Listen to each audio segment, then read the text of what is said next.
کس کمپنی کے شیئرز خریدنا جائز ہے اور کس کے؟ دیکھیں، جس کمپنی کا کاروبار حلال ہے، جائز کاروبار کرتی ہے، اس کے شیئرز خریدنا بھی جائز ہے۔ جس کمپنی کا کام جائز، شراب کی کمپنی ہے، ظاہر اس کے شیئرز بھی حرام ہیں۔ بینکوں کے شیئرز جو سودی بینک ہوتے ہیں ان کے شیئرز خریدنا بھی حرام ہے۔ شیئرز خریدنے میں دو شرطیں ہیں۔ نمبر ایک، جس کمپنی کے شیئرز ہوں وہ کمپنی حلال کاروبار کرتی ہو، ایک بات۔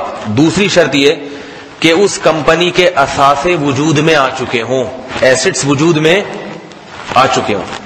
کمپنیاں جب شروع ہوتی ہے نا تو صرف کچھ بھی ابھی ہوتا نہیں ہے، ابھی تو صرف پیسہ اکٹھا کرنے کے لیے شیئرز فروخت ہوتے ہیں، تو ان شیئرز کو آپ فیس ویلیو پہ تو بیچ سکتے ہیں، جتنے کا شیئر خریدا اتنے ہی کی قیمت پہ تو بیچ سکتے ہیں، نفع نقصان کے ساتھ نہیں بیچ سکتے جب تک ایسٹس وجود میں نہ آئے ہوں۔ جب ایسٹس وجود میں آ گئے پھر اس کی خرید و فروخت کے لیے ضروری ہے، پھر تو آپ پروفٹ پہ بیچ سکتے ہیں، لیکن یہ ضروری ہے کہ اس شیئرز پہ آپ کا قبضہ ہو جائے۔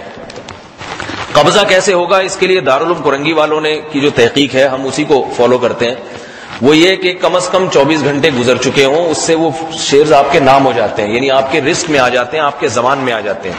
ادھر خریدا ادھر بیچا، جس کو فارورڈ سیل کہتے ہیں نا آج کل، فیوچر سیل اور فارورڈ سیل، یہ سٹے کی قسم ہے، یہ جائز نہیں ہے، قبضہ ہونا چاہیے آپ کا۔ تصویر کھنچوانا جائز ہے یا نہیں؟